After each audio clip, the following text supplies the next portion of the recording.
అపొస్తలుల కార్యముల గ్రంథంలోని ఈ 17వ అధ్యాయంలో మనం 4 విభాగాలుగా లేదా 4 భాగాలుగా విభజించవచ్చు. మొదటిది చూసినప్పుడు ఆ 1 నుండి 9 వచనాల వరకు తెస్సలోనిక సంఘంలో, అలాగే ఈ 10 నుండి 15 వచన భాగముల వరకు బెరయ సంఘములో, మరి 16 నుండి 21 వరకు మనం చూసినప్పుడు ఏథెన్సులో, అలాగే 22 నుండి 34 వరకు మనం చూసినప్పుడు అరేయోపేయులు కదా, అరేయోపేయులు 22 నుండి 34 వరకు 4 ప్రాంతాలలో లేదా 4 రకాల జనుల మధ్యన అక్కడ వాక్య పరిచర్య, ప్రభు పరిచర్య జరిగినట్లుగా మనం చూడవచ్చు.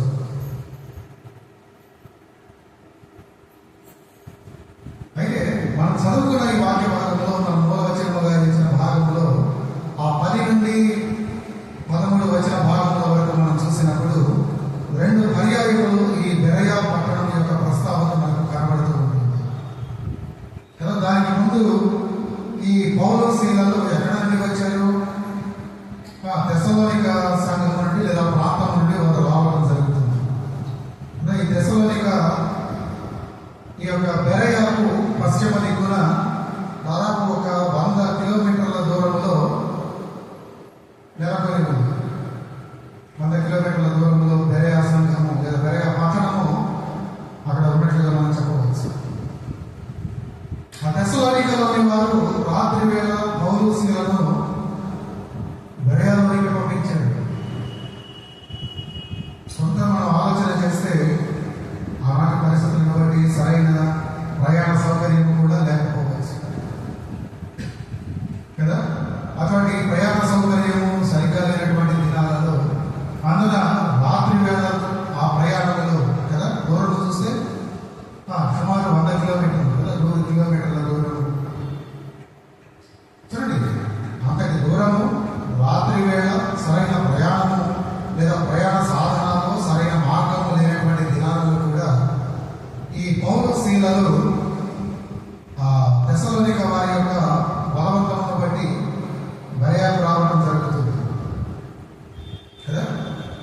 కానీ ఆ కొత్త పౌలను చూసినప్పుడు చూడండి, ఆయన ప్రభువు కొరకు ఎంత ప్రయాసపడటానికైనా ఇష్టపడేవాడు కదా. మరి విశేషంగా ఆయన తన ప్రాణము ప్రియమైనదిగా ఎప్పుడు ఎంచలేదు సరికదా. ప్రభువు యొక్క మాటలు, ఆయన యొక్క స్వార్థ ప్రకటనే ఆయనకు ప్రియమైనదిగా చెబుతూ ఉంటాడు. ఇదే అపొస్తలుల కార్యముల గ్రంథంలో 20వ అధ్యాయం 24వ వచనంలో వచ్చిన మాట. ఆయన ప్రభువు యొక్క పరిచర్యను బట్టి ఎంతగా ఇష్టపడుతూ ఉంటాడు. అయితే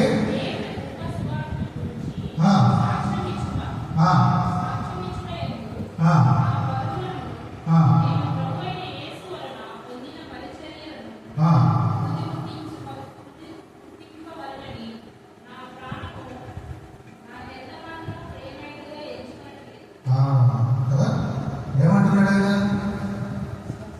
ప్రభు యొక్క సేవలో నా ప్రాణము కూడా నాకు ప్రియమైనదిగా లేదు.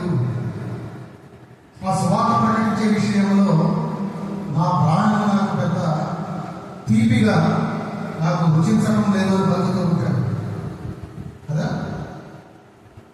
వాస్తవం. బహుశా అటువంటి ప్రేమను బట్టి కాబోలు ఆయన అర్ధరాత్రి వేళ అంత దూరము ఎటువంటి సౌకర్యం లేనటువంటి ప్రయాణమైనా కూడా బెరయకు రావడాన్ని మనం చూస్తూ ఉన్నాం. పౌలు ఎప్పుడు కూడా తన స్వజాతి వారిని ఆయన రక్షించుకోవాలని వారి వరకు ఆయన ఎంత త్యాగానికైనా సిద్ధపడేవాడిగా మనకు కనబడుతూ ఉంటాడు. చూసినట్లయితే ఆ తెస్సలోనికలో సంఘంలో ఆయన అక్కడ నుండి పంపివేసింది కూడా ఆయన స్వజాతి వారి యూదులే. వారు అప్పటికే వారిని ఎంతగానో హింసించి వారి హింసలు కూడా ఆయన భరిస్తూ ఉన్నప్పుడు ఇలా కాదు, వీళ్ళు మనం బెరయాకు పంపిద్దాం కదా, అంటే మనం శిక్షించింది వీళ్ళకి ఆడటం లేదు, అక్కడికి పంపిస్తే వారు కొన్ని రీతులుగా మరికొన్ని విధానాలలో వారిని బలవంతం చేస్తూ ఉంటారు లేదా ఇబ్బందులకు కలుగ చేస్తూ ఉంటారు కనుక వారిని అక్కడికి పంపిద్దామన్న రీతిగా వారు బెరయాకు పంపించారు. ఆ బెరయాలో చూసినప్పుడు వారు కూడా యూదులే. కానీ ఈ భర్త పౌలు అంటున్నాడు, తెస్సలోనికలో ఉన్న యూదుల కంటే బెరయాలో ఉన్న యూదులు నాకు యోగ్యులుగా కనబడుతూ ఉన్నారు. వారిలో ఎటువంటి పక్షపాతం లేనటువంటి మనస్సు నాకు కనబడుతూ ఉంది కదా. చూడండి వారు ఎలా ఉన్నారు అంటే ఒక ప్రాంతంలో సువార్త చేస్తూ ఉన్నారు. కొందరు యూదులు ప్రభు వైపులకు మళ్లించబడ్డారు. అది సహించలేని మిగిలిన యూదులు వారిని అక్కడి నుండి ధర్మి కొట్టగా వారు ఒక విధంగా పారిపోయి బెరయాకు రావడం జరిగింది. ప్రభు యొక్క పరిచర్యలో ఎప్పుడు అంతే క్రైస్తవులు ఎప్పుడు కూడా ఇలా అంటారు కదా, ఒకసారి కింద పడ్డా ఏంటది కింద పడినా తానే పై చేయన్న రీతిగా ఒక ప్రాంతంలో సువార్త చేస్తున్నప్పుడు కలిపి కొడితే ఆ సువార్త పరిచయం ఎక్కడికి వారికి వారు మరొక ప్రాంతానికి వెళ్ళి కారణం ఏదైనా కావచ్చు, వారు తామపడ్డారు, ఇష్టపూర్వకంగా వెళ్ళారు లేదా బలవంతముగా పంపించబడ్డారు, ఏది ఏమైనా మరొక ప్రాంతానికి వెళ్ళిన దేవుని పరిచర్య క్రైస్తవుల పరిచర్య ఎప్పుడూ కూడా ఆగలేదు. వారు బెరయ ప్రాంతానికి రావడం జరిగింది. వారు ప్రభు పలికిన మాట కూడా మనకు అదే కదా. మత్తయి సువార్తలో 10వ అధ్యాయంలో 23వ వచనంలో మనం చూసినప్పుడు అక్కడ రాయబడి ఉన్న మాట ఏంటంటే, వారు ఈ పట్టణంలో మిమ్మల్ని హింసించుతున్నప్పుడు మరి ఒక పట్టణంలో పారిపోకుడి అని ఉంటుంది. చదవండి చూడు.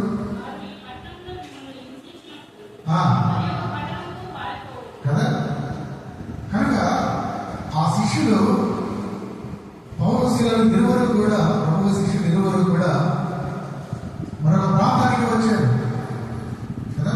సాతాను ఎప్పుడు అంతే, క్రైస్తవులను ఆటంకపరిస్తే సువార్త ప్రకటన ఆగిపోతుంది, ప్రభు రాజ్య విస్తరణ అక్కడితో ముగిసిపోతుందని అనుకుంటూ ఉంటాడు. కానీ ప్రభు ప్రణాళికలు ఎప్పుడు ఉంటుంది. ఆయన ఉద్దేశములు ఆయన శిష్యులకు ఆయన ఉపయోగపడిన జనులమైన మనకు ఎప్పుడు తోడుగా ఉంటుంది. ఆ రీతిగా వారు తెస్సలోనికలో వారిని కొందరిని ప్రభు వైపు మళ్లించగా అక్కడి వారు భయపడి వారిని తరివేస్తే ఈ బెరయాలోకి వచ్చారు కదా. అయితే బెరయాలో వారు చూస్తూ ఉన్నారు, బెరయా సంఘాన్ని వారు ఎలా చూస్తూ ఉన్నారు. 11వ వచనాన్ని చూస్తే వారు తెస్సలోనికలో ఉన్న వారి కంటే ఘనులైన వారుగా ఇంకా ఆసక్తితో వాక్యమును అంగీకరించి పౌలును శీలయును చెప్పిన సంగతులను అలా గుణములేవో అని ప్రతి దినము లేఖనములను పరిశోధించు వస్తూ ఉన్నారు కదా. అలా చేయటం వలన ఆఖరిలో జరిగిన పరిణామం ఏంటంటే, అందుచేత వారిలో అనేకులను ఘనత గల గ్రీసు దేశస్థులైన స్త్రీలలోను పురుషులలోను చాలా మంది విశ్వసించింది. మొదటగా బెరయ సంఘానికి ఉన్నటువంటి ఆ విశిష్టమైన లక్షణం ఏంటంటే, అది పేరు ప్రఖ్యాతులు గల సంఘం కదా. ఆ పౌర్వతులు అంటూ ఉన్నాడు, వారు ఘనులైన వారుగా ఉన్నారు. కాబట్టి ఎలా చూసినట్లయితే మన సంఘాలలో ఉండే కొందరు వ్యక్తులను బట్టి కొంత ఘనత సంఘానికి రావచ్చు. అవునా కదా. సంఘంలో ఉన్న కొందరు వ్యక్తులు ఉదాహరణకు బాగా ప్రసంగించేవారు ఉన్నారు అనుకుందాం, కానీ వారు బయట ప్రసంగాలకు వెళ్ళినప్పుడు ఫలానా ప్రసంగికుడు ఫలానా ప్రాంతంలో ఫలానా సంఘస్థుడట లేదా ఫలానా సంఘంలో అయినా కాపాడట అనే ఒక మాటను మనం వినలేమా? లేదు, సంఘంలో ఉన్న ఆ ఫౌండర్స్ని బట్టి కదా, సంఘ స్థాపనలో ఎంతో ఘనముగా వాడబడిన వారిని బట్టి కొన్ని పర్యాయంలో సంఘానికి పేరు రావచ్చు. సంఘంలో ఉన్న మంచి కళాకారులు, మంచి రచయితలు కదా, మంచి పాటలు అద్భుతంగా రాసేవారు, మంచి వాయిద్యకారులను బట్టి కొన్ని పర్యాయంలో సంఘంలో ఉన్న అధికారులు కదా, IAS IPSగా ఉన్నవారు, అలాగే మంచి వ్యాపారవేత్తలు, ఇటు వారిని బట్టి కొన్ని పర్యాయంలో సంఘానికి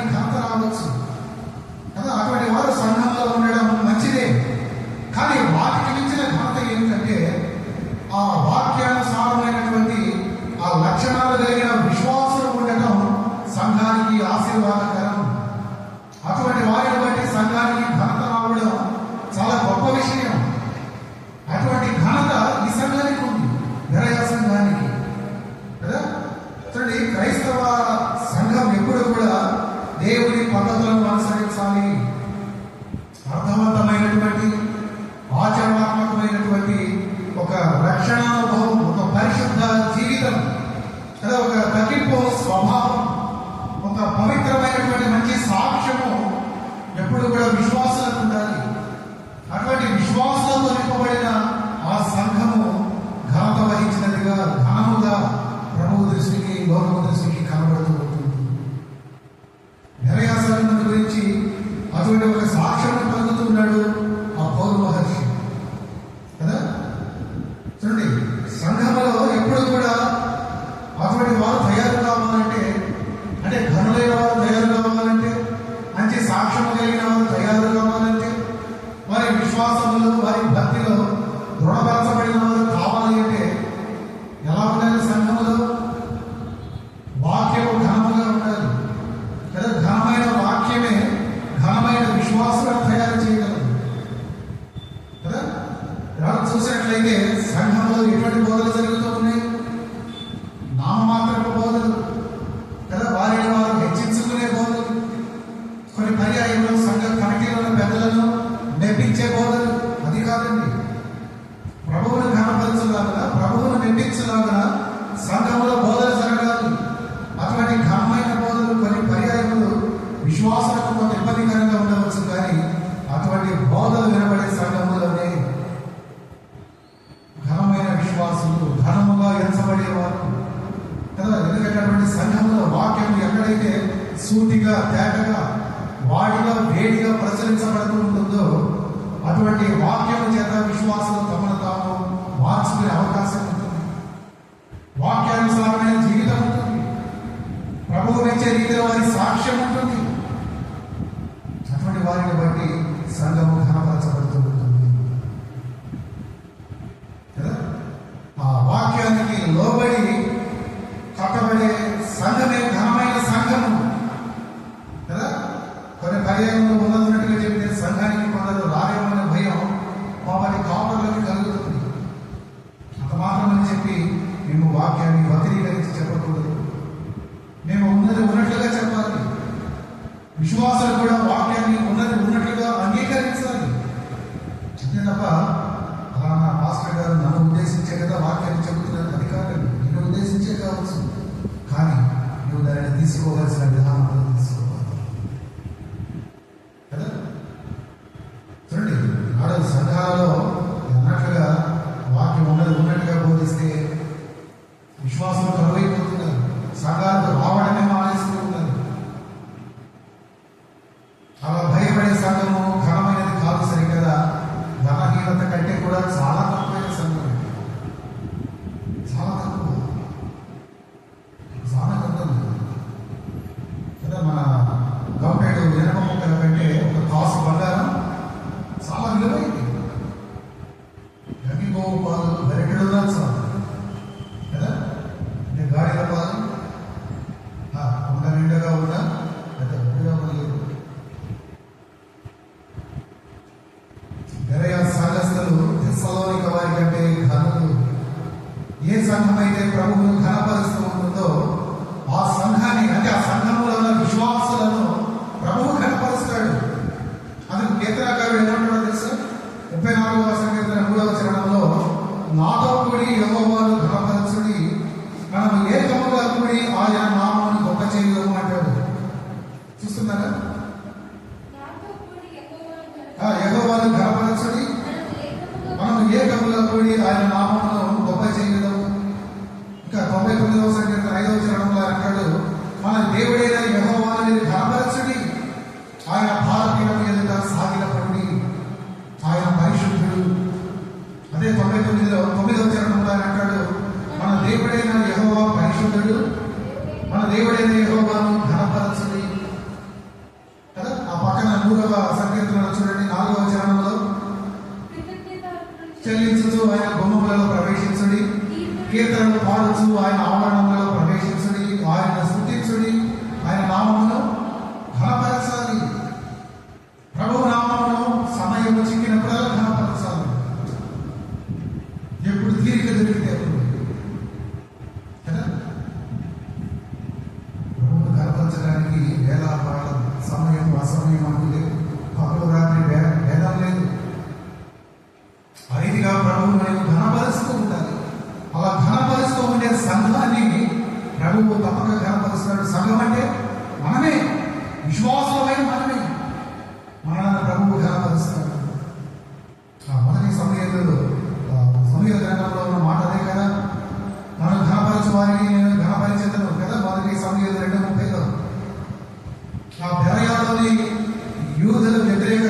సంఘానికి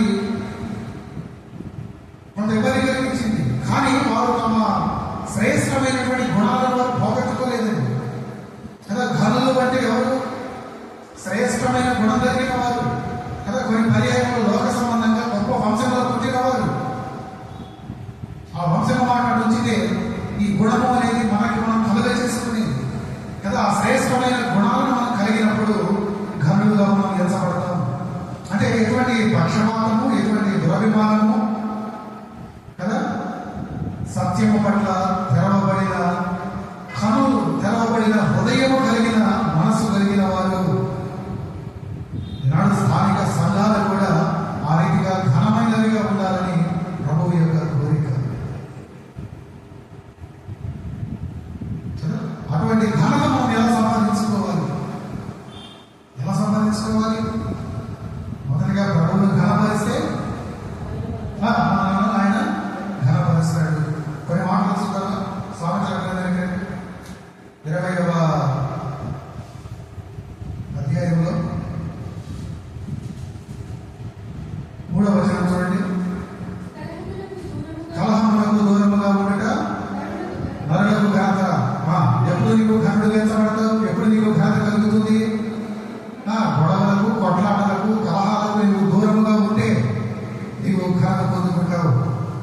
ముందు 19వ అధ్యాయం 11వ వచనంలో చూస్తే తప్పులు క్షమించుట అతి వారికి ఘనతనిచ్చును. చూసారా? మీ పట్ల తప్పు చేసిన వారికి మీరు క్షమించగలిగినప్పుడు అది మీకు ఘనతగా ఎంచబడుతుంది. 11వ అధ్యాయానికి రండి. 18వ వచనం.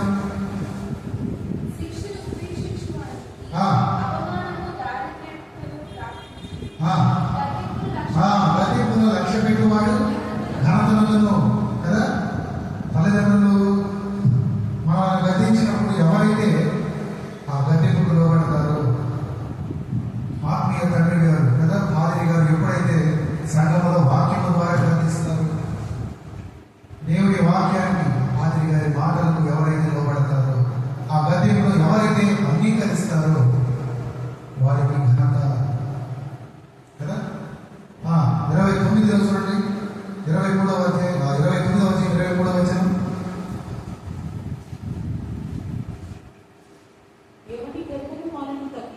తగ్గించును వినయ మనస్కుడు ఘనతను. ఎవరి దగ్గరైతే వినయం ఉంటుందో, అందుకే వినయం గురించి మత పేదలు కూడా పలుకుతూ ఉంటాడు ఆయన రాసిన మొదటి పత్రికలో. మీరు వినయ మనస్సు కలిగిన వారే ఉండి అదొక అలంకారాన్ని మీరు ధరించుకోవాలి కదా. విలాప వాక్యంలో 4:7 చూడండి. అక్కడ ఇంకొక ఘనత మనకు కనబడుతుంది.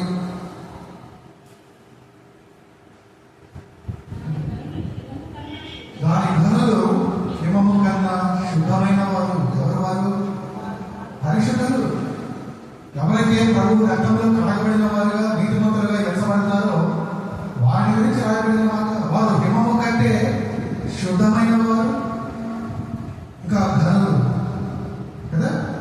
చూడండి ఎన్ని రకాలుగా మనం ఘనతను సంపాదించుకుంటాము, లేదా ఇన్ని లక్షణాలు కలిగి ఉంటే మనం ఘనత కలిగిన వారు ఘనులుగా మనం పిలువబడతాం. మొదటి కలహాలను దూరముగా ఉంటూ, తప్పులను క్షమించగా, గతింపునకు మనం లోబడుట, ఇంకా వినయ మనసు కలిగి ఉండుట, వాటితో పాటు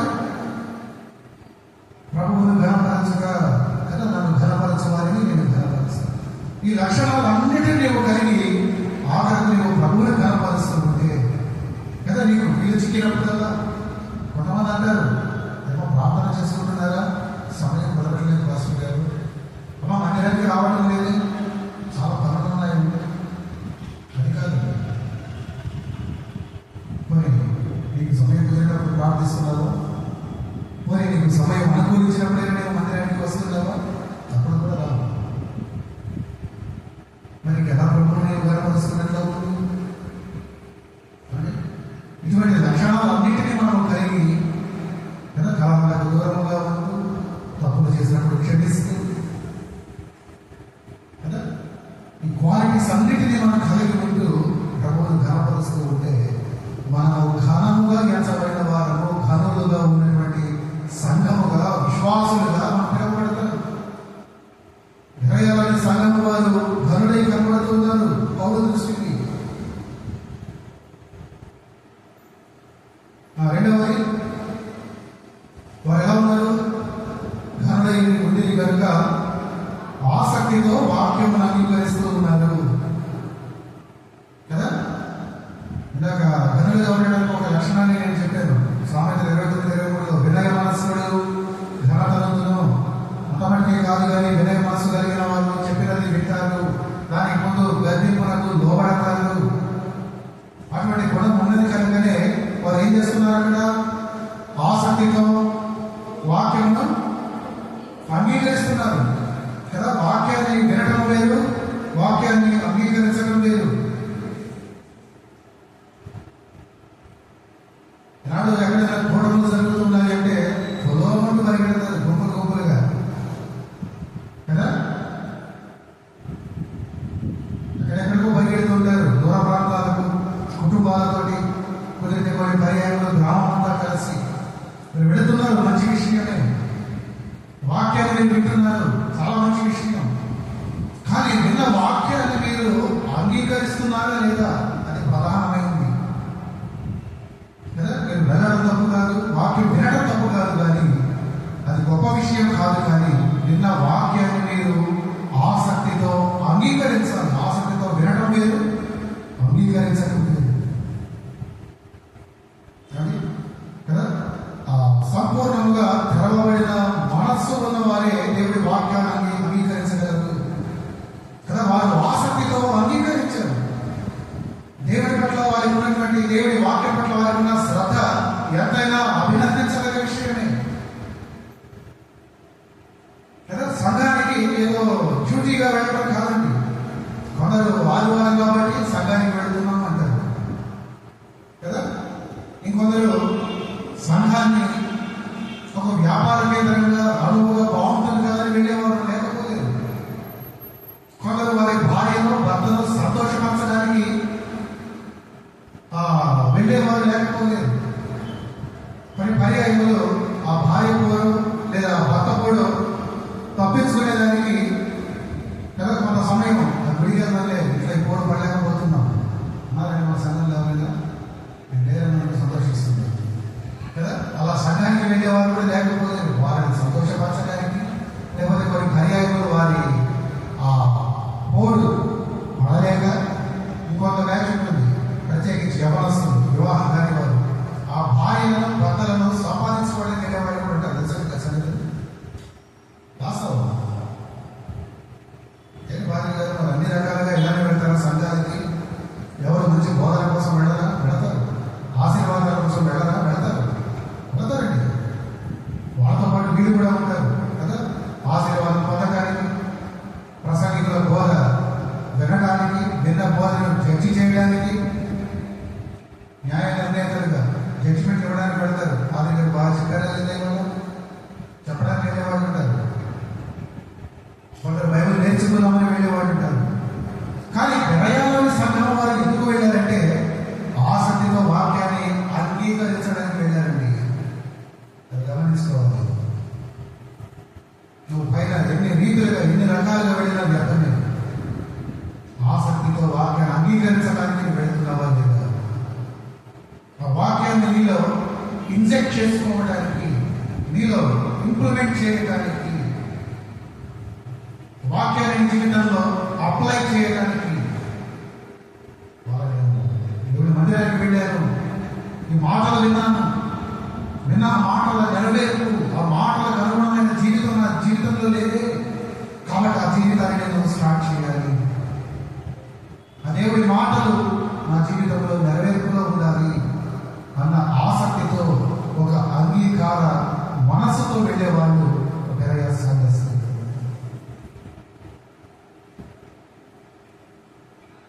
కదా. నిజంగా మీరు సంఘానికి ఎందుకు వస్తున్నారో లేదో మీరే స్వపరీక్ష చేసుకోండి. ఎలాంటి సంఘంలో ఉండొచ్చు, లేదు రేపు మరొక కూడికకు మీరు వెళ్ళాల్సి ఎక్కడైనా ఎందుకు వెళుతున్నారు?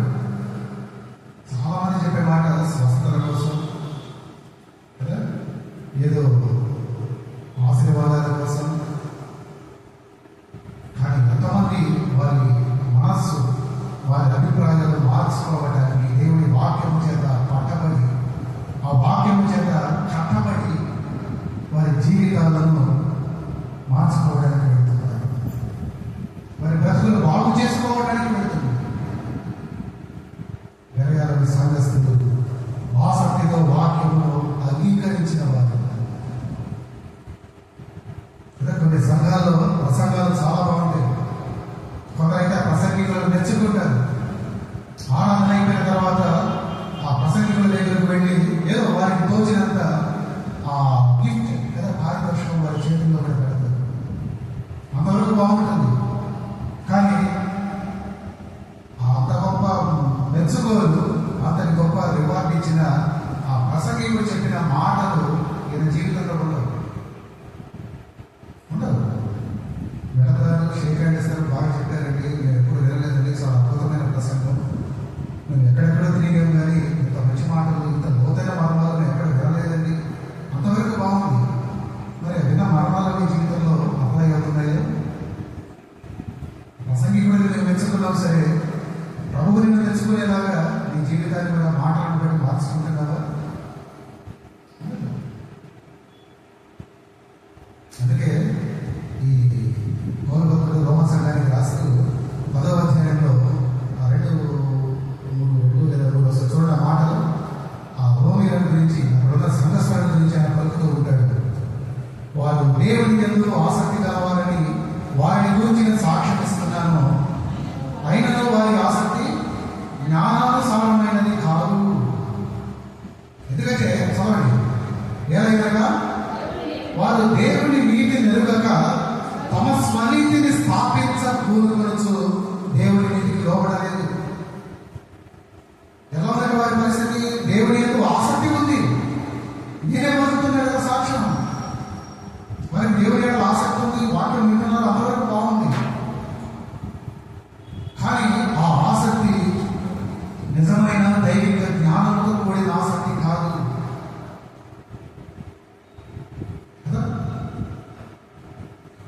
యూదులు రక్షణ పొందాలని పౌలు యొక్క ఆసక్తి, ఆయన అభిలాష, కోరిక.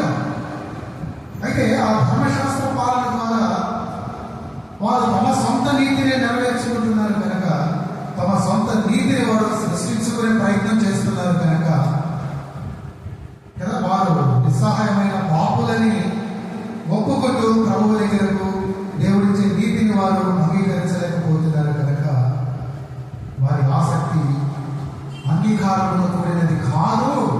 వారి ఆసక్తి ఉంది, కానీ ఆ ఆసక్తి ఎట్లా ఉన్నదంటే దేవుడి మాటలను అంగీకరించేదిగా లేదు.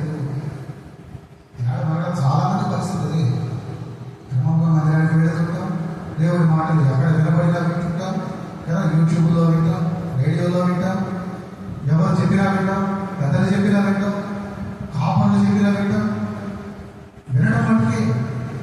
కానీ మన నీతి మనది, మన ఆలోచన మనదే తప్పక అంగీకరించే మనసు మనలో లేదు. అందుకన్నా చాలా మంది ఆసక్తితో వాక్యాన్ని వింటారు కానీ ఆసక్తితో అంగీకరించే మనసు లేదు. ఈ గెలయ సంఘస్థులు ఆసక్తితో దేవుడి వాక్యమును అంగీకరిస్తున్నవారు కదా. వెనక మళ్ళా చెప్తున్న ఆసక్తితో వినడం వేరు, అంగీకరించడం వేరు.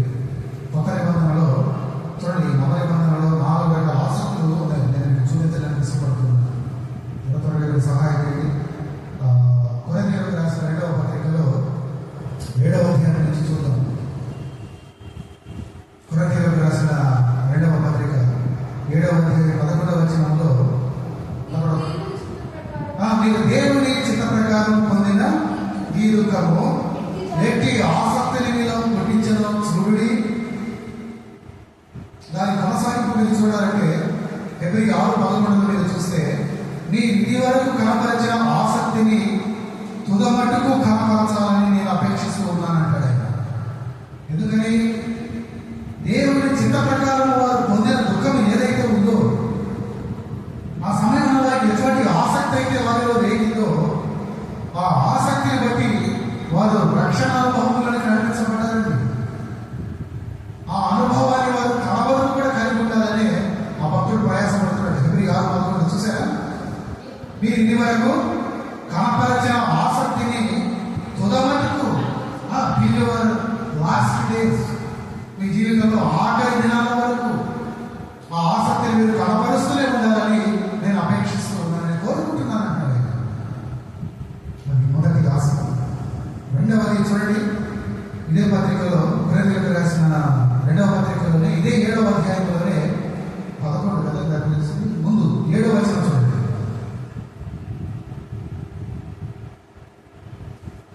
తీతు రాక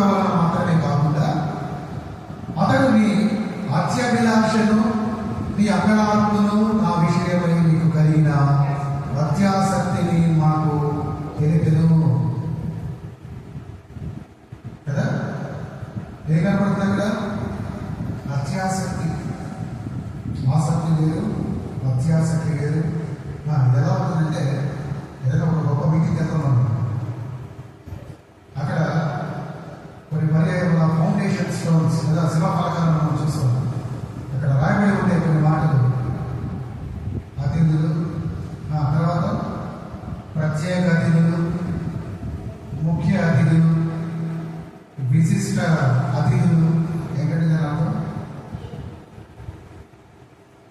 గౌరవ అతిథులు, ముఖ్య అతిథులు కదా, చీఫ్ గెస్ట్, విశిష్ట అతిథులు, స్పెషల్ గెస్ట్ కదా, మన గౌరవ అతిథులు, ఆనరబుల్ గెస్ట్.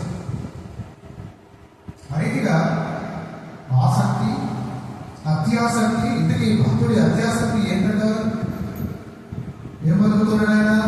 తీరు రాకవాళ్ళ మాత్రమే కాకుండా అతడు నీ అత్యభిలాషను, నీ అకార్పును, నా విషయమై నీకు కలిగిన అత్యాసక్తిని మాకు తెలిపాడు.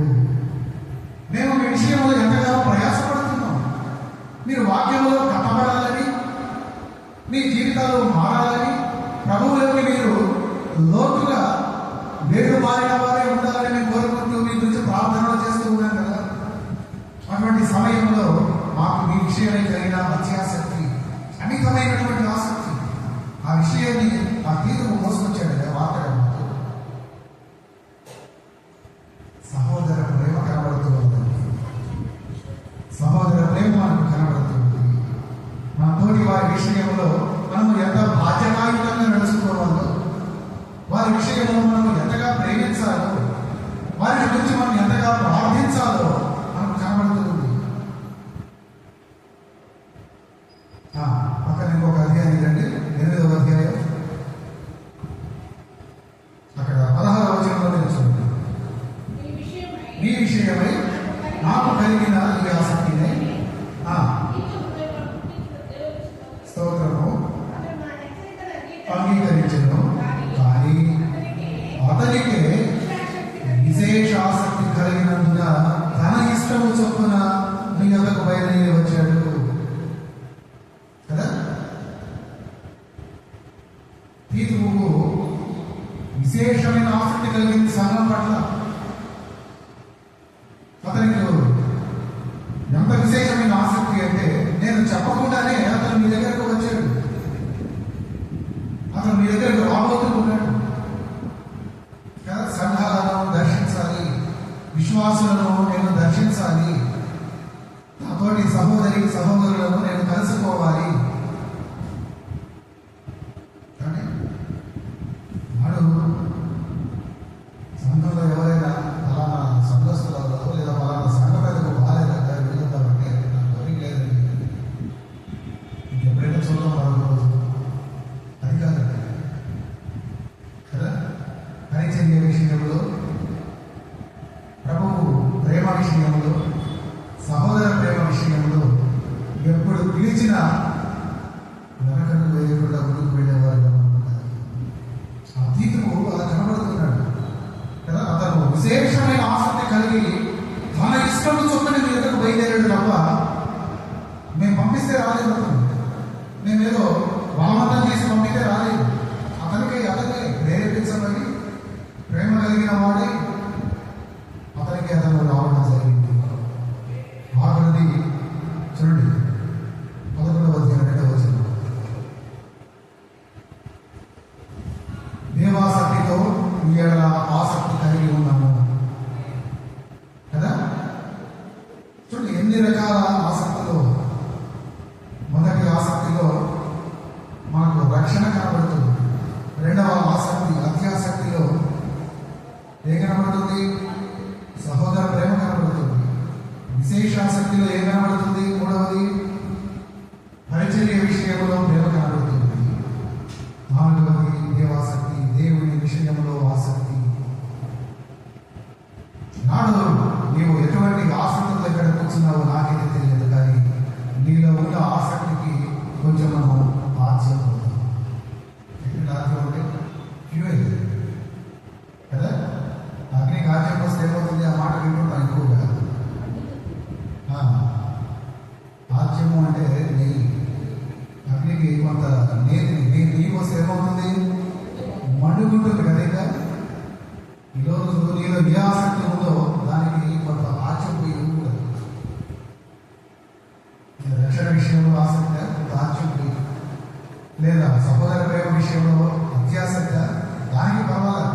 సత్యశాస్త్రంగా వాటికి కూడా కొంచెం దోశ తెలుసు రాజ్యం పోయి దేవాసంగా వాటికి కూడా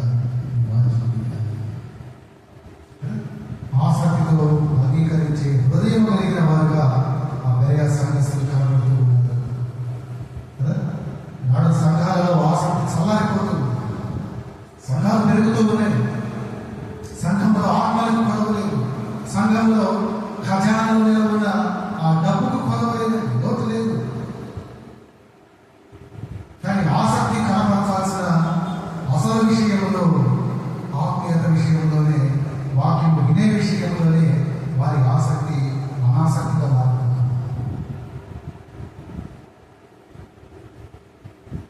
గమనించినప్పుడు ఆకలికి మించిన ఆసక్తి బెరయ వారిలో కనబడుతుంది కదా. వారు ఆత్మీయ ఆకలితో అలమటిస్తూ రాబోమంటూ వారు ఆరాటపడుతూ ఉంటారు. ఈనాడు ఆసక్తి మన సంఘాలకు కూడా కావాలి. ప్రార్థన చేయడం వారికి అటువంటి ఆసక్తిని మాకు ఇవ్వు ప్రభువా. మూడవది, పౌరులు శీలయులు చెప్పిన సంగతులు అలా ఉన్నామో లేవో అని వారు ఏం చేస్తున్నారు? ప్రతి దినము ఆ లేఖనాలను పరిశోధించుతూ వస్తూ ఉన్నారు. సంఘం అనేది ఒక కుటుంబం, ప్రభువు రక్తంలో కడగబడి ఆత్మలు ముద్రించబడిన ఒక ఆత్మీయ కుటుంబం కదా. అటువంటి కుటుంబానికి, అటువంటి సంఘం అనబడిన కుటుంబానికి, ఈ ఆత్మీయ కుటుంబం అనబడిన సంఘానికి, క్రైస్తవ సంఘానికి దిక్సూచి దేవుడి వాక్యం. అంతే తప్పక కళలు, దర్శనాలు, ప్రత్యక్షతలు అవి కావు. అవి కాబట్టి కదా ఏది పడితే అది బోధించడం, ఎలా పడితే అలా బోధించడం వాక్యానికి విరుద్ధం. కొన్ని పర్యాయంలో అది దేవదూషణ కూడా అవుతుంది కదా. చాలా మంది సంఘాలలో అవతల సంఘ కాపరి ఏం చెబుతున్నాడో ఆయన ఉద్దేశం ఏంటో అర్థం కాదు. అదేదో సమయానుకూలంగా అన్నట్లు ప్రతిదానికి ఆమె హల్లెలూయా అని చెప్పుకుంటూ పోతుంటారు. ఎందుకంటారో వారికి తెలియదు సార్. అసలు ఆయన చెబుతున్నది నిజమేనా? పాత్రిక చెబుతున్న మాటలు బైబిల్లో ఉన్నాయా?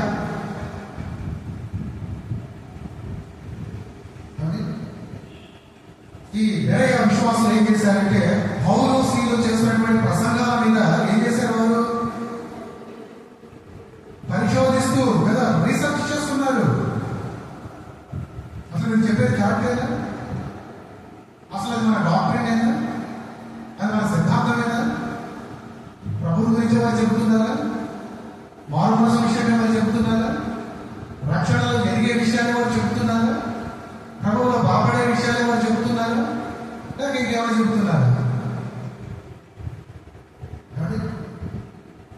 అలా పరిశోధించడం వల్ల ఏమిటి ప్రత్యేకత లేదా ఏమిటి మనకు ఉపయోగం అంటే, చూడండి, లేఖనాలను పరిశోధించే ఎవరైనా కూడా ప్రభువును హత్తుకుంటారండి. వాక్యంలో వారు అడ్డుకట్టబడతారు, అనగా వాక్యమును వారు పెనవేసుకుని ఉంటారు.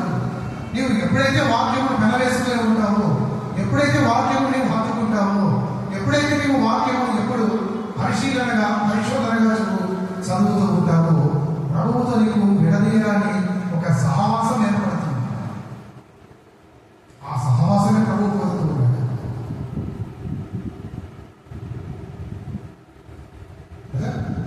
వాక్యము చాలా ప్రశస్తమైంది, ప్రాముఖ్యమైంది.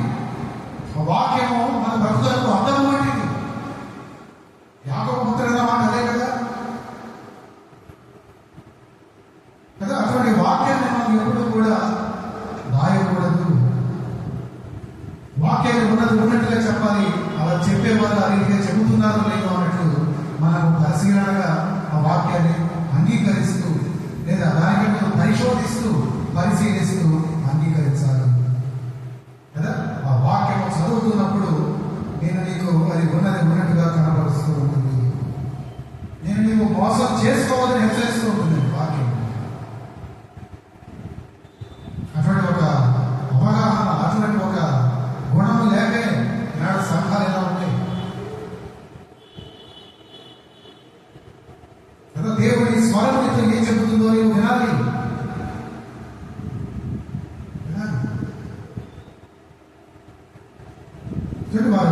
దినము అక్కడ ఏమైనా నెలకు ఒకసారి ఉందా? మరి ప్రతి వారం ఏమైనా ఉందా? ప్రతి దినం ఎవ్రీ డే కదా. మనం కూడా బెరయ సంఘంలోని వారిగా సత్యము స్పష్టమైనప్పుడే దాన్ని నమ్మాలి. పక్షపాతము, దురభిమానము కదా, ఆ నీచ బుద్ధిని మనము మానుకోవాలి కదా. ఇతరులు ఏమనుకుంటున్నారు అనే ఆ సత్యం పట్ల భయాన్ని మనం విసర్జించాలి.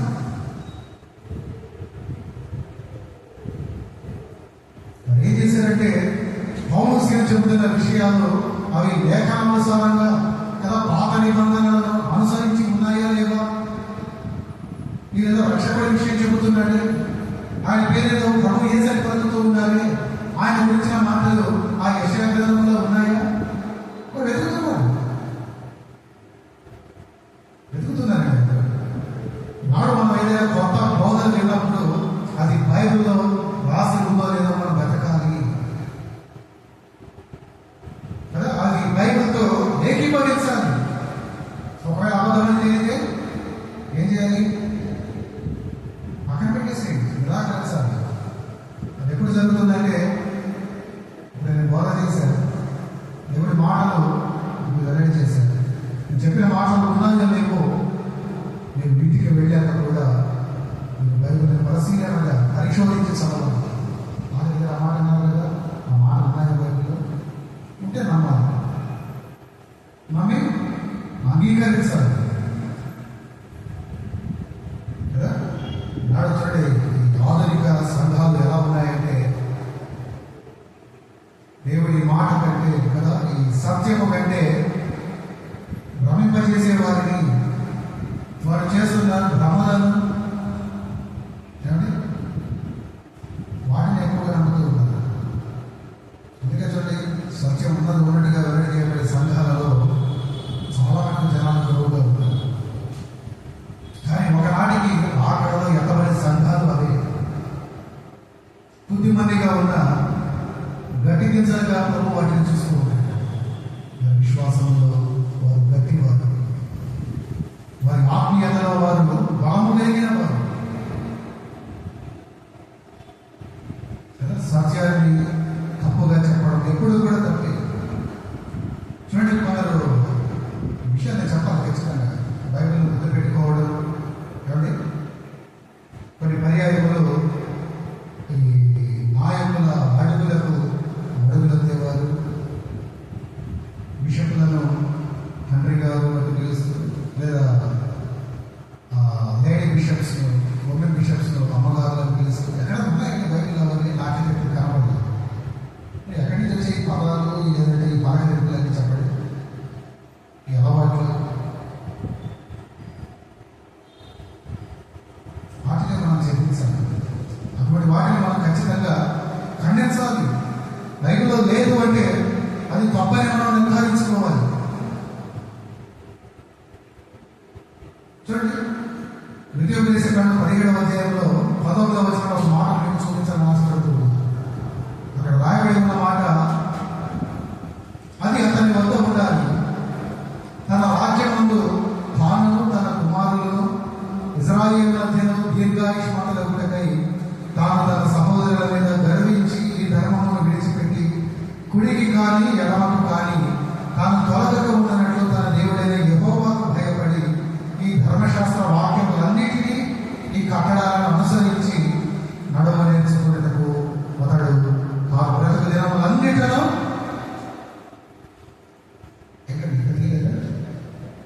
ద్వితీయోపదేశకాండం 17వ అధ్యాయంలో 19వ వచనం నేను చదువుతున్న మాటలు.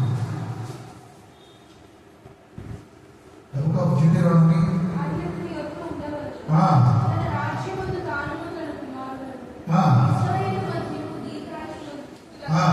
ఏది ఉండాలట? ధర్మశాస్త్రం కదా, దేవుడు ఇచ్చిన ఆ కట్టడాలు కలిగిన ఆ పుస్తకం మన దగ్గర ఉండాలండి. దీర్ఘాయుష్మంతులకై తాను తన సహోదరుల మీద గర్వించి ఈ ధర్మమును విడిచిపెట్టి ఉడికి కానీ ఎడమకు కానీ తాను తొలగక ఉంటున్నట్లు తన దేవుడైన యెహోవాకు భయపడి ఈ ధర్మశాస్త్ర వాక్యములన్నిటినీ అనుసరించి నడువ నేర్చుకునేటకు అతడు తాను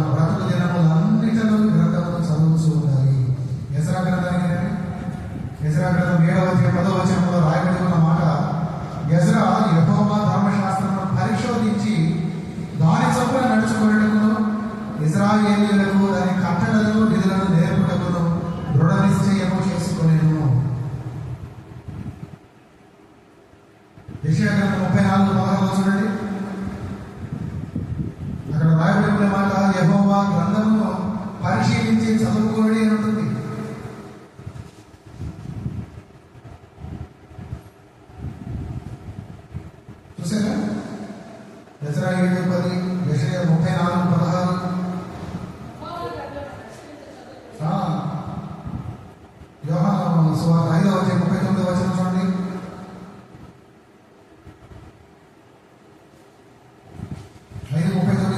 యోహాను సువార్త, లేఖనములందు మీకు నిత్య జీవము కలదని తలంచుచు వారిని పరిశోధించాలండి. దేవుడి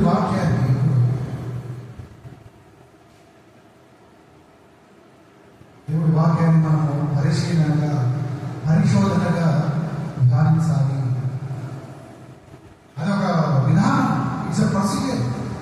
ఆ భక్తులందరూ ఏం చేశారు? యెజరా భక్తుడు చేసిన, యెషయా భక్తుడు చెప్పిన కదా. యోహాను సువార్తలో స్వయంగా మన ప్రభువే పలికిన మాట, లేఖనములందు మీకు నిత్య జీవము కలదని తలంచుచు వాటిని పరిశోధించుతున్నారు.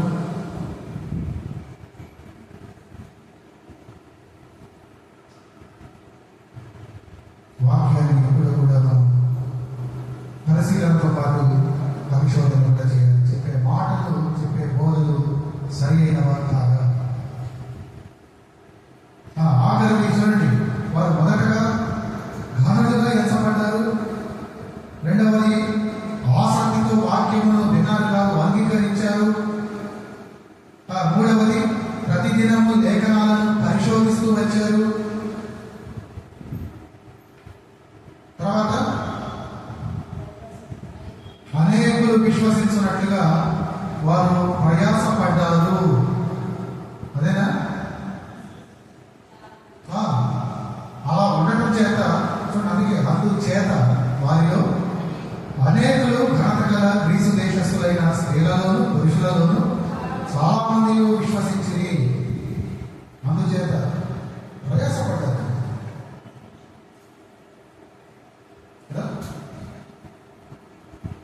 పౌలు బోధలకు అక్కడ చాలా విశేషమైనటువంటి స్పందన వచ్చింది. ఆ యూదుల కొందరు భక్తులైనటువంటి గ్రీసు దేశస్తులు ఉన్నారు, స్త్రీలు ఉన్నారు, పురుషులు ఉన్నారు. వారు చాలా మంది ఆయన బోధను ఒప్పుకొని ఏం చేశారు? అప్పటిదాకా వారు ఎలా ఉన్నారు? యెహోవా దేవుని ఆరాధించే ఆరాధికులుగా ఉన్నారు.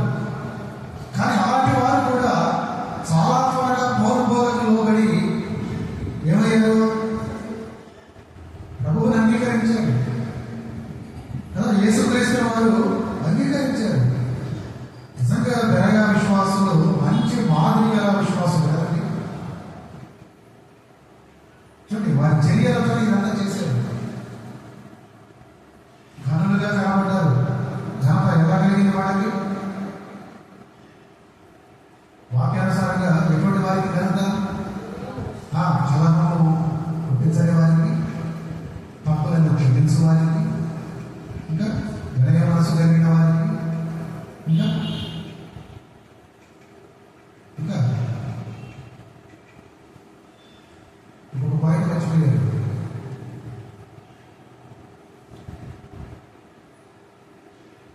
రాసుకోవడం చాలా ముఖ్యమైన పాయింట్. అదే గద్దెంపును లక్ష్య పెట్టేవాడు. క్వాలిటీస్ అన్ని వాళ్ళలో ఉన్నాయి కనుక వారు జ్ఞానం పొందిన వారుగా, వారు ధనులుగా పౌరు భక్తుడి దృష్టికి వారు కనబడుతూ ఉంటారు. అలా ఘనత కలిగి ఉంటూ వారు ప్రభువును ఘనపరుస్తూ ఉన్నారు. ప్రభువును ఘనపరుస్తూ ఉన్నారు కనుక ఆయన వారిని ఘనపరుస్తూ ఉన్నారు కదా. మాకు ఘనత వద్దు అనుకునే వారు ఎవరైనా ఉంటే అంటారు. ఎవరైనా ఒకవేళ బయట మనం చెప్పకపోయినా మనసులో కోరుకుంటూ ఉంటాం కదా. ఎవరైనా మనల్ని ఘనులుగా గుర్తించి కొంత ముఖస్థుతి చేస్తే ఒకవేళ బాగా కాకపోయినా లోపల సంతోషపడుతూ ఉంటారు.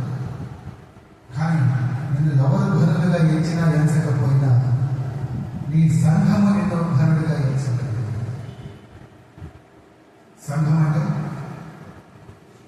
అంటే మనమే, విశ్వాసులే కదా. నువ్వు అనుదినము ఎదుర్కొంటున్నా నీ విశ్వాసం నేను ఎంచుకోవాలి. నీ ఘనుడివి, నువ్వు గొప్పవాడివి, నీ భక్తి చాలా బాగుంది, నీ సాక్ష్యం బాగుంది. మరొక రీతిగా సంఘం అంటే మన ప్రభువు నేను ఘనుడిగా ఎంచాలి. ప్రభు దృష్టికి నేను ఘనుడిగా కనబడాలి, గొప్పవాడిగా కనబడాలి. రెండవది ఎలా ఉన్నారు వారు? వాక్యంలో ఆసక్తితో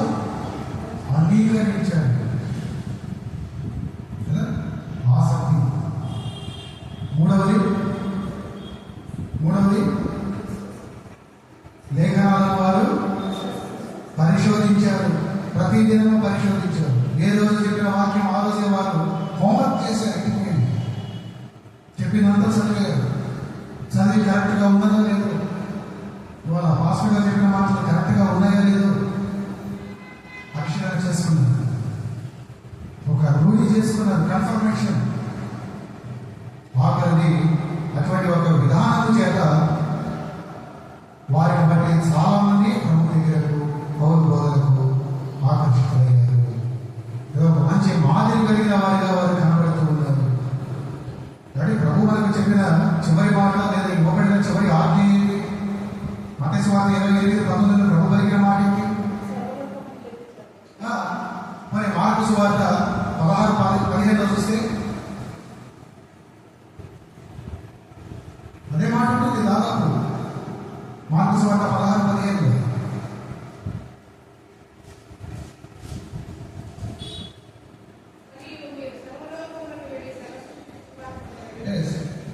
కదా. అది కేవలము శిష్యులకి ఇవ్వబడిన ఆజ్ఞ అంటే పొరపాటేనండి. అది సంఘానికి ఇవ్వబడిన ఆజ్ఞ. సువార్త ప్రకటన విషయంలో ఈనాడు సంఘం తప్పిపోయింది, చాలా సంఘాలు తప్పిపోయింది. అటువంటి ప్రతి సంఘము కూడా ఆ మాటను లేదా ఆజ్ఞను వారు గుర్తుపెట్టుకోవాలి కదా. సువార్త ప్రకటనకు చాలా పద్ధతులు ఉన్నాయండి. అందులో ఒక పద్ధతి సభలు నిర్వహించడం, అందరికీ తెలుసు. కానీ అది సంపూర్ణమైన పద్ధతి కాదు కదా. చాలా మంది మన చూడండి కలిగించే అనేక ప్రసంగాలు వింటారు. నేను చెప్పినట్లు ప్రసంగాలు అయితే వింటారు, కానీ వారు ఎలా ఉంటారు? ఆ రక్షింపబడిన వారిని గురించిన బాధ వారి హృదయంలో ఉండదు. ప్రసంగం విన్నావు కదా, రక్షణ లేని వారి విషయంలో, రక్షింపబడిన గొప్ప విషయంలో నీలో బాధ కలిగిందా? ఒకవేళ బాధ కలిగింది సరే, బాధ కలిగింది ఏం చేశారు? వారు ప్రయాసపడ్డారండి. వారు అనేకులు విశ్వసించినట్లుగా ఆ సంఘం ప్రయాసపడింది. వారి పద్ధతులతో వారు ప్రయాసపడ్డారు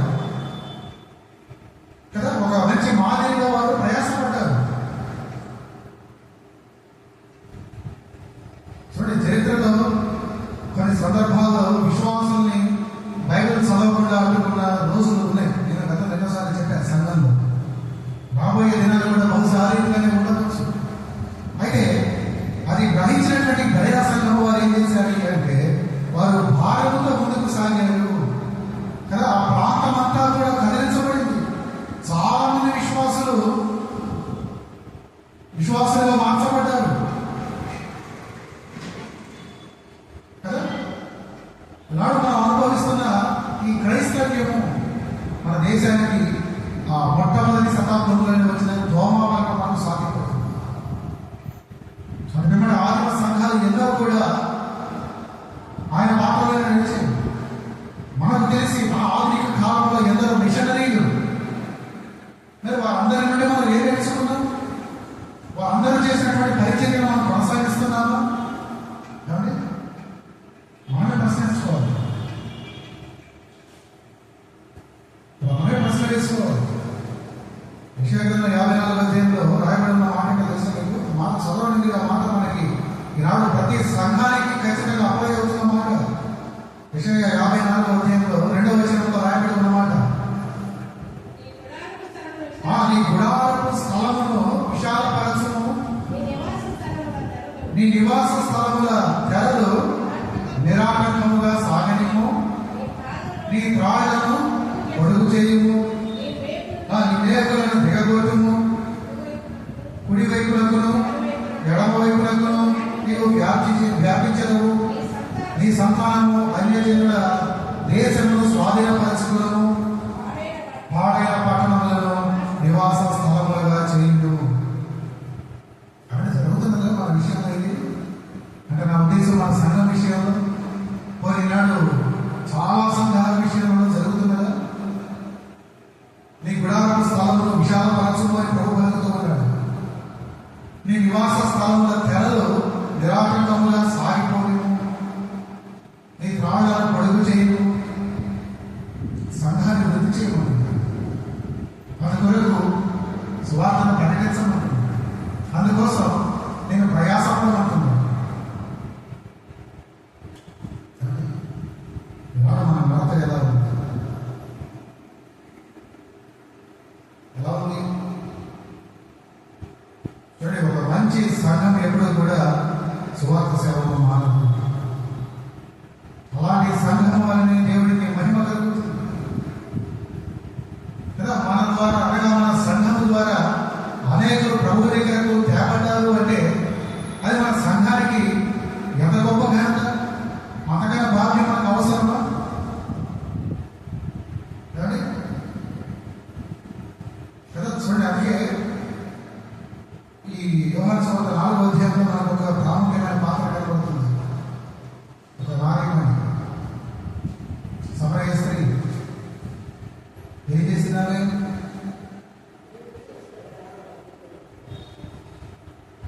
4వ అధ్యాయం 39వ వచనంలో చూడండి, నేను చేసినవన్నీ నాతో చెప్పానని సాక్ష్యం ఇచ్చిన స్త్రీ యొక్క మాటను బట్టి ఏమైంది? ఆ ఊరిలో అనేకులు ఆయన యందు విశ్వాసం చేయి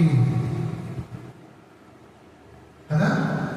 అదే యోహాను సువార్త 12వ అధ్యాయానికి రండి, 10వ వచనంలో,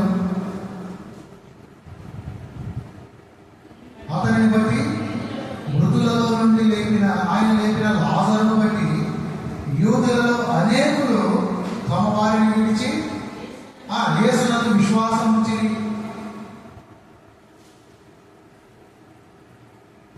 మార్కు సువార్త ముందు రండి, మార్కు సువార్త 1వ అధ్యాయంలో 45వ వచనంలో,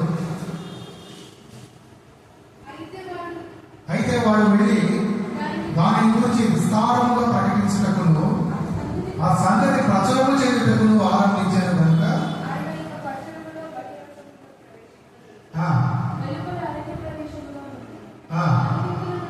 నలుదిక్కుల నుండి జనులు ఎందుకు వచ్చారు? వాడు వెళ్ళి దానిని విస్తారముగా ప్రకటించుటకు ఆ సంగతి. ఏ సంగతి? ఎవరి గురించి మాట? కుష్ఠరోగి గురించి కదా. ఆయనకు బాగైన విధానం బట్టి, బాగు చేసిన ప్రభువును బట్టి ఆయన పలక ఆరంభించాడు. ఆ జరిగిన సంగతిని ఆయన ప్రచురం చేస్తూ ఉన్నాడు. అప్పుడు ఏమైంది? 4 దిక్కుల నుండి జనులు ఆయన దగ్గరకు రావడం మొదలుపెట్టారు. ఏదో ఒక దిక్కు నుంచి కాదు.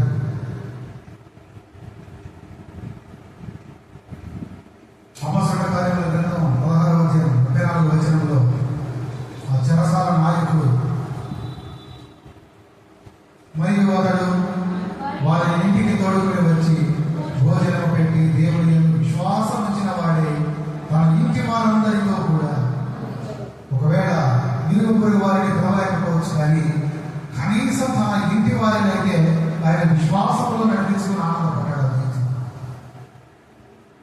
నువ్వేం చేయలేకపోతున్నావు. ఏంటి మీరంతా చేసింది అంటే ప్రభు కొరకు ప్రయాసపడ్డారు. మరి రీతిలుగా వారికి కలిగిన దాంట్లోనే. ఈనాడు నీకు ఏదో ఇస్తే నువ్వు ఏదో చేస్తావు, అది కాదు. నీకు కలిగినంతలోని, నీకు కలిగిన సమయంలోని, ప్రభువు నీకు ఇచ్చిన మాటలలోని, నీ జీవితంలో చేసిన కార్యాలను బట్టి నీవు ఒకరినైనా నడిపించగలుగుతున్నావా? అందుకొరకు నీవు ప్రయాసపడుతున్నావా? వారైతే పడ్డారు. ఆ కుష్ఠరోగి ప్రయాసపడ్డాడు. 4 దిక్కుల నుండి జనులు ఆయన దగ్గరకు వచ్చారు. ప్రభువు లాజరును లేపాడు. ఆ యేసును చూడాలి, తిరిగి పునర్జీవితుడైన లాజరును చూడాలని యూదులు అనేకులు వచ్చారు, చూశారు, విశ్వసించారంటే ప్రభువు యేసు. ఆ సమరయ స్త్రీ తన ఊరిలోకి వెళ్ళి సమరయులందరూ కూడా విశ్వాసం ఉంచేలాగా ఆమె సాక్షులు పలికింది, ప్రయాసపడింది. మరి ఆ సంఘం వారు ప్రయాసపడ్డారు ఆ రీతిగా.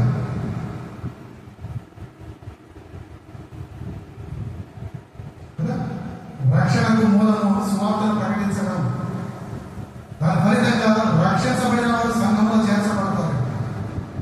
మరి మన ద్వారా ఎవరైనా ప్రభువును నమ్ముకుని సంఘంలో చేర్చబడ్డారా?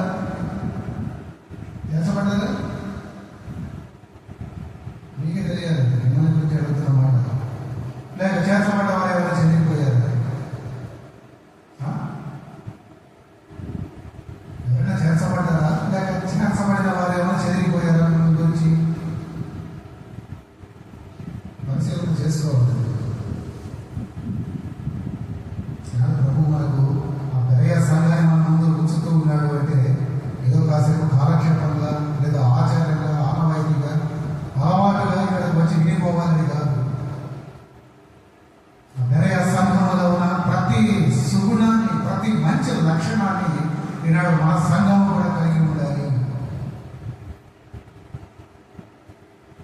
వారు నడుచుకున్న విధానంలో, వారి ఆత్మీయ జీవితంలో కొన్ని విషయాలను వారు పాటించబట్టి ధనులుగా వారు కనబడుతూ ఉన్నారు. వాక్యంలో ఆసక్తితో అంగీకరించారండి. వారి హృదయంలో వారు వాక్యాన్ని చోటించారు కనుక వారు వింటున్న ప్రతి మాటలు కూడా వారు పరిశోధించారు. చెప్పే మాటలు నిజమైనా కాదు.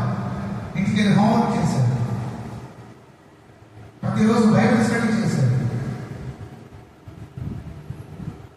అవన్నీ చేస్తున్నారు కనుక వారు ఒక రీతిగా చెప్పగానే, వారు ఉండగానే తోటి సంఘాలకు అనేకులకు వారు మాదిరిగా ఉన్నారు. ప్రయాసపడ్డారు అనేకులను ప్రభు దగ్గరకు నడిపించే విషయంలో. వారు తెలియక ప్రయాసపడ్డారు, తెలిసి వారు పాటుపడ్డారు. అందుకు త్వరితంగా రాయబడిన మాటే, అందుచేత వారిలో అనేకులను ఘనతగా గ్రీసు దేశస్థులైన స్త్రీలలోనూ పురుషులలోనూ చాలా మంది విశ్వసించారు.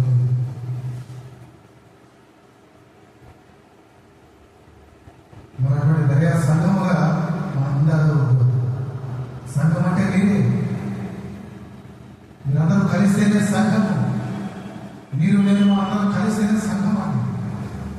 మనటువంటి సంఘమైన మనము ఆ రీతిగా నడుచుకోవాలా వద్దు, అలా ఉండాలా వద్దు, మన గొప్ప భాగ్యము, ఆ పేరు, ఆ ఘనత, ఆ ఆశీర్వాదాలు మనకు కావాలా వద్దు, మీరే ఆలోచించండి. మీ నడత ఎలా ఉంది వ్యక్తిగతంగా? మీరు ఘనుడిగా ఎంచబడే విషయాలు మీలో ఉన్నాయా? ఆ క్షమాపణ, ఆ కలహాలకు దూరంగా ఉండటం, గొడవలకు గతింపుకు లోబడే విషయం,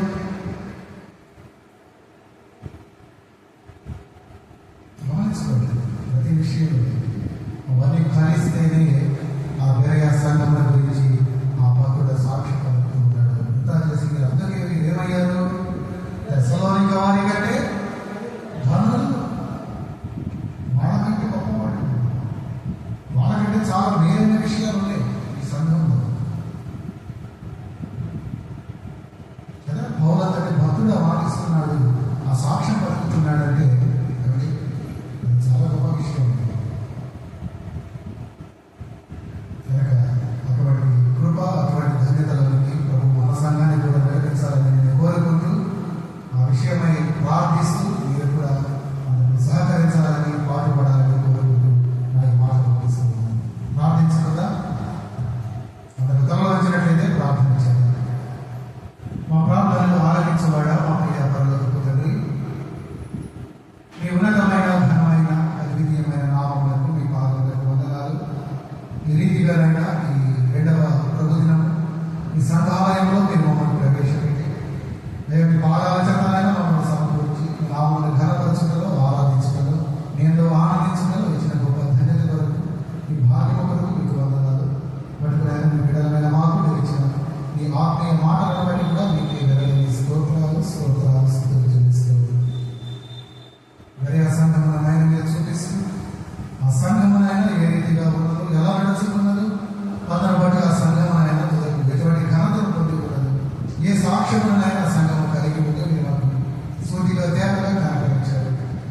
మరి ఆ సంఘమునైనా మేము కోరి నడుచుకుని ఈ ప్రాంతంలోనైనా అనేక సంఘాలను మేము మాదిరిగా ఉండడం మీరు మాకు సహాయం అందించి, ఆ సంఘంలోనైనా నేను చూపిన ప్రతి మేలైన విషయం, ప్రతి మేలైన విషయం వారి సంఘములు కూడా ఆయన మీరు కనపరిచినట్లు, మేము కనపరిచినట్లు మీ కృపను మా